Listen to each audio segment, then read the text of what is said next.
Hello, everyone. I'm not the last on the agenda. That's good. Usually end up being last. And I'm talking about another change in Protocol 6 that Glenn didn't talk about, and it's another one of the clauses that's been removed from version 7, and now that we're in version 8. And that clause, there's no clicker, is the one that reads, if the application is based on a risk assessment that includes one or more parcels affected by contaminant migration beyond a source site boundary, unless the application includes written statements confirming that each affected site owner agrees in writing to the risk assessment remedial approach, that application would have to come to the ministry for a review. That's gone. So you know what that means. It means you're doing it now. So, but the process, I guess that's the key. And I'm sorry, I shouldn't be glib about this because this is quite a serious requirement of the ministry. It flows from all of John Ward's talks about administrative fairness and also ensuring that the requirements of IMA for issuing these risk-based instruments are in fact satisfied on these affected properties. So just this whole talk is about what do we have, what are the tools that we have available for us now to guide the approved professionals in reviewing the process for affected parcels, and primarily how are we ensuring that the affected property owners are properly informed and have an opportunity to provide input on any risk-based assumptions in risk-based instruments for their properties. As John mentioned, we don't usually require the communication, and the ministry hasn't in the past for numeric-based instruments. But for risk-based instruments, there is a greater concern and potentially a greater burden for those affected parcel owners on having the ongoing contamination of their properties and sometimes having obligations to ensure it's properly managed. So I have a few too many, let me see if I can move this over. So the process is really not all that different for the most part. This is the process for source parcel owners. So I'm just going to run through this really quickly. Of course, you start with identifying the contamination, then you send those notices out, notices of contaminant migration. You start seeking access so that you can investigate those parcels. You carry out your investigations, you develop your risk assessment remediation plan. Then you start seeking input, and this is still a part that was required previously. The ministry required all of these actions to be taken, and we needed the records to prove that it had been done. But now this is information that the APs are going to start adjudicating or reviewing themselves. Then there's an AP before the application comes in. Through CSAP, there's AP review of the application, so whether those requirements for risk-based instruments are satisfied, but also these communication records. And you submit your application under P6. The ministry process, it's not that different either. So we receive the notices of contaminant migration and with them site risk classification reports. Then we send an NOM response letter. And I don't know if everybody here has seen what that letter looks like. I've just got some of the highlighted clauses in it for you to see. We post the sites on the site registry. Before these sites, these affected properties were kind of buried in the site registry. In fact, you couldn't really search on them very well. Now, every site, every contaminated site or every contaminated parcel is, I have to be careful about the parcel piece, but the properties themselves, they would be posted on the site registry under their own site number. So, and they are definitely searchable now. So you can find sites that have been affected by contaminant migration. The ministry is involved in overseeing high-risk sites, and we process applications for CSR instruments. What's different now is we're relying on AP recommendations for applications for non-high-risk source and affected sites, regardless of whether there's agreement from those affected property owners or not. And of course, there's a lot of conditions around when that would be acceptable. So the guidance is, well, actually I'll start here. Here's the notice of contaminant. We don't call it off-site. Off-site, on-site, the language has migrated away from those terms, at least in the ministry, so I'll just inform you of that. We talk about source site parcels and affected parcels. So the notice of contaminant migration response provides some expectations. These have been going out for years. And also fact sheet 34, requirements for responding to, this is an old document, it says off-site contaminant migration. It's been revised to remove off-site. So in the NOM letter, it says, gives out the expectations for responsible parties. So there's an expectation of action. The ministry expects you to advise because you're already advising the first affected property owner, but advise other affected persons of the contamination, determine the full extent of contamination, and prepare and implement a remediation plan. And we strongly encourage you to initiate discussions with all affected persons so that a mutually satisfactory remediation plan can be implemented. So these letters have been going out for years. This is what responsible parties receive. And now, the director's obligations, we have Admin Guidance 11, which has just come out with all of the packages. It's been draft for about a year, and I've done talks in the past on Admin Guidance 11, so people know about it.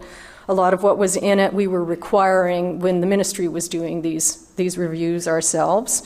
So that's part of the guidance.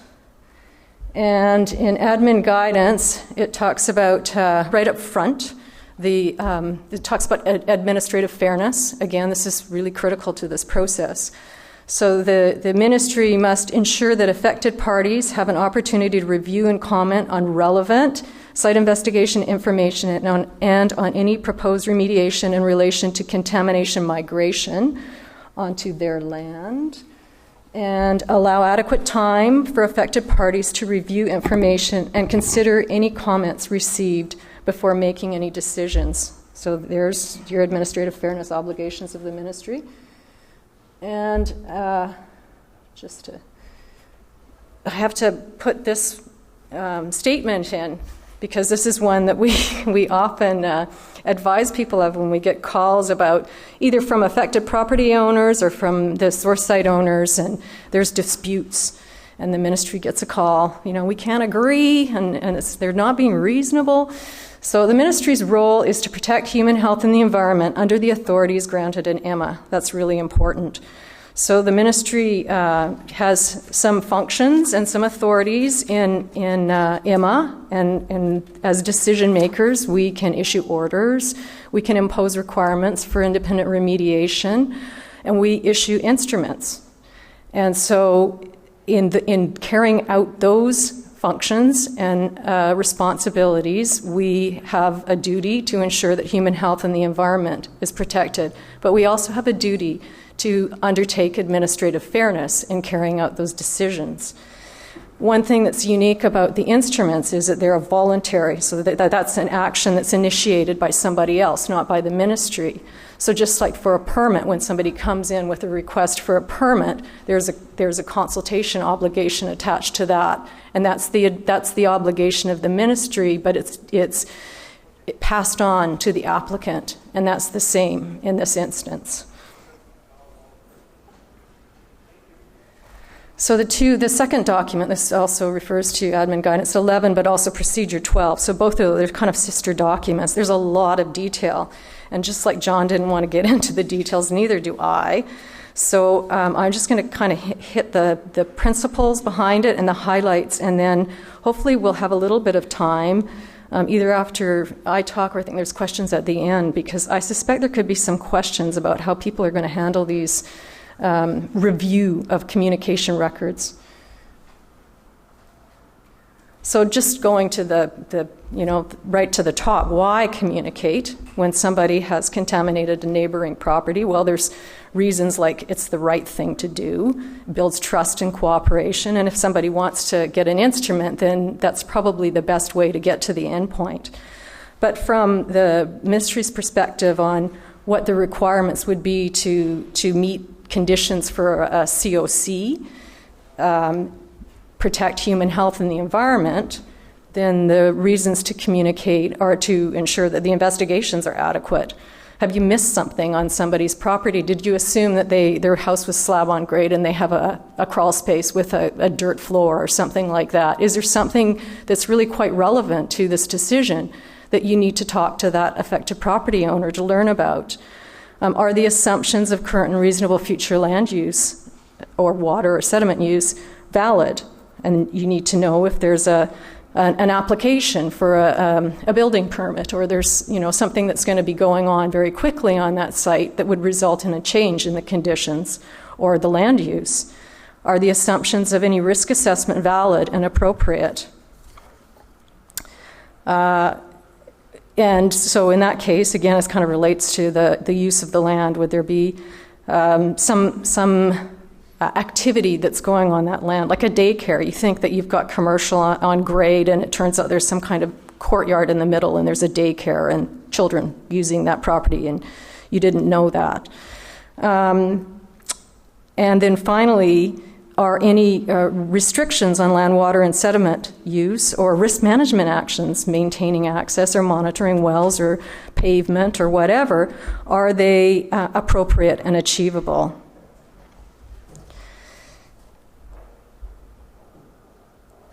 What to communicate is kind of the flip side of the whys, but also includes the obligations of consulting properly. So you need all relevant site investigation and risk assessment results need to be communicated. You would think, from the affected person's or affected party's perspective, they need to be able to make an informed decision. So they need all the relevant information, and it's the obligation of the responsible party to ensure that they get it. Then they need all the information on the assumptions of the risk assessment and land use, and also to know about the restrictions and any risk management involved. They need to have an opportunity to comment, and they need to have any legitimate concerns that they've raised in those comments to be addressed. And that final term, legitimate concerns, I kind of crafted that one myself, but it just comes back to the reasonableness. There's kind of two themes that run through this, actually, in the communication. One is best effort, and the other is reasonableness. So that's the legitimate concerns, and those would relate, of course, to human health, protection of human health and the environment, and if there's some undue burden to them in maintaining, say, a system that's required to protect human health or the environment. How to communicate. Responsible parties are expected to carry out appropriate communication with affected parcel owners. So again, the ministry is not really, our preference would not be, or would be, to not have to impose kind of encoded requirements for this to carry on. We would like for the parties to deal with these issues themselves. And that's our common refrain in circumstances of disputes, that we consider there's tools in IMA for parties to resolve disputes amongst themselves. Those tools exist for those parties to deal with each other. They're not tools that necessarily the ministry, has authority around. So I'm talking about the liability provisions in IMA, for example. And then we would expect them to undertake all reasonable efforts to obtain their agreement on a mutually satisfactory remediation approach. So, rule of thumb, early, often, fully. We've certainly, the ministry and a lot of sites we've dealt with where we've had tons and tons of pushback from responsible parties and stressed the need to communicate and required the communication to go forward. We always found that once the communication began, the process was much more smooth, and it actually could have sped up the process considerably if the responsible parties had just taken it on right from the start. However, there's also some, I call them minimum requirements, but there's a lot of details in AG 11, and it's in Appendix 2, I think. And so what it says there is that at the very least, when you're coming in for an instrument, you need to provide all the information, so this is the details I discussed earlier, to the affected parcel owners by registered letter and request a written response. And if there's no response within 30 days, then, make a second effort to contact them and try and get a response. I think there's probably a lot better ways of communicating with people, but this is a process that at least the APs and the responsible parties have something clearly on paper that they can follow and provide to the ministry when they make their applications. And if there's no response received after 30 days from the second attempt, then the application can go forward. The ministry in those cases may decide to issue draft instruments and request comments themselves. There's a good chance that might happen, especially if there's the conditions in Schedule B would seem to be onerous in some circumstances. If there is a response received and there's comments received, then there's an expectation that those comments will be responded to. Communication records. So this is what you're looking at. You need to confirm that the information has been provided, and you need to summarize. This is actually in the application, so I'm kind of getting mixed up because the APs are, I guess you're reviewing the work that's been done by the project manager, for example. So I guess in that process, you're confirming that they've provided the information and that the responses from the affected parcel owners have been summarized and the concerns have been responded to. So that actually we've been looking for those records. So I think we probably need to update our document already, even though it's just released, because we need to have a little bit more proof about what the communication is that's gone back and forth. But it's probably good to summarize the responses as well. And then the third bullet is just this one that relates to when properties are combined, you need the written agreement to combine properties. But here's a tricky one. How are these records reviewed in preparing the CS or deciding when a CSR instrument is ready to go forward? And this one's a little tricky, and we've had to work it through ourselves when we've been getting these records, and it really is on a case-by-case basis. And if you can remember John Ward's slides about administrative fairness and the burden on the parties and the reasonableness of the expectations of those affected parties for maintaining systems, for example, in their property. So it comes back to those two themes. Well, actually, just before I say that, Procedure 12 has some details in it, and it describes the factors the director should consider in drafting a CSR instrument. And you can go there and read those details, but really it comes down to the best effort test, the adequacy of the communication. Have they really been informed fully and adequately around all of the details of the site, and been given reasonable opportunity for comment, and the reasonableness test. So the satisfaction of regulatory requirements, so all the stuff that's required for your certificate of compliance, the legitimacy of the concerns that have been raised by those parties, and the adequacy of the response from So, here's a common example. The affected property owner wants their site to be cleaned up to numerical standards. Well, the ministry's been issuing these instruments for risk-based remediation because Emma says that you can remediate sites using numerical standards or risk assessment. So the authorities that are granted to the ministry or the decision makers in the ministry tell us we can't deny a risk-based instrument. So that's an example. We just have to make sure that the conditions are appropriate for those affected properties. That's an easy one. And then finally, satisfaction of the administrative fairness principles. And that's it.